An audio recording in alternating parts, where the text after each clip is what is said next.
Hello again. If you're concerned about climate change and you favor electric vehicles, got some good news for you.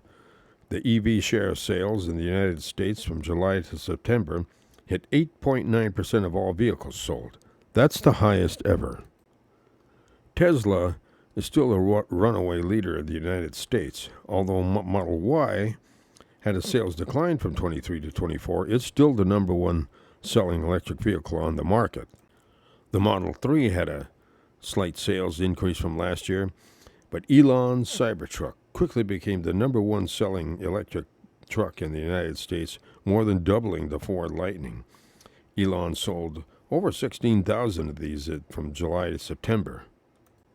General Motors passed Ford as the number two selling electric vehicle sales by about 3,000 units.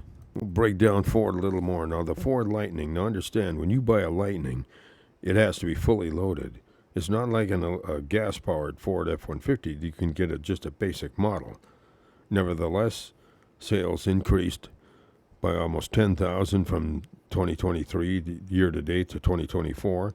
The Mustang Mach-E sales increase, and the E-Transit also sales went up. If you break this down further, Ford sold, as you can see, the electric vehicle sales increased by over 21,000.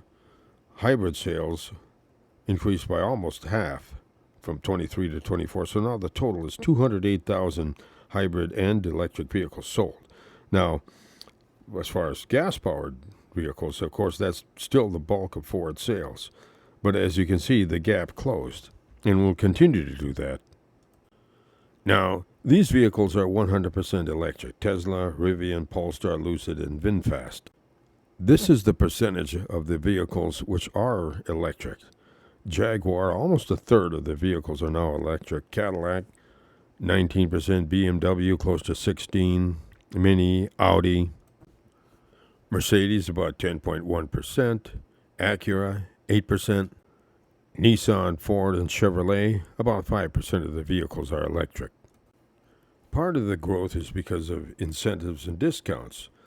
But as more affordable electric vehicles enter the market and as infrastructure improves, sales are just going to continue to grow. Climate change deniers like Donald Trump, they can slow down the pace, but they cannot stop it. Now, this podcast is from Las Vegas. We had record-breaking heat again this summer like other parts of the country did. But climate change just isn't an issue this election year. Trump has been attacking Kamala Harris, falsely claiming that she wants to ban gas-powered cars. But many people in Michigan believe that the switch to electric vehicles will cost jobs. Well, they are. At the dealership service departments, electric vehicles simply don't need as much maintenance, and long-term mechanics are going to lose out. But, of course, it's good news for the consumer if they don't have to pay nearly as much for vehicle maintenance.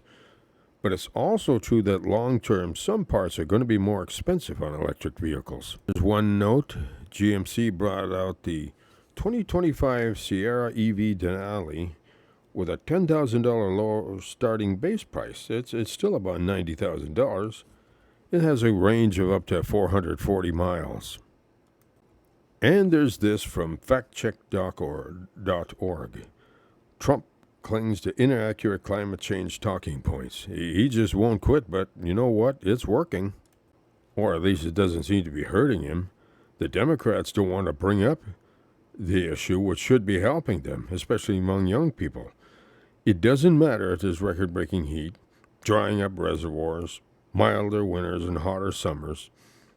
There's an old saying, a lie told once is a lie told 1,000 times is the truth. And Trump and Republicans keep bringing up climate change as a hoax and all the false information. And quite frankly, like I said, it works. So, if he wins, Trump will weaken environmental laws and eliminate some of Biden's policies that help the EV industry. But he can't stop the steady increase in electric and hybrid sales. And there's this. Shell is closing 1,000 gas stations to focus on EV charging. Shell, which is preparing for an electric future, says gas will only play a backup role in the future. Shell Recharge already has over 3,000 charge points across 31 U.S. states, More than 3,400 additional charge points are in development, Shell claims. So regardless of what politicians say or do, electric vehicles will continue to take a bigger share of the vehicle sales in the United States.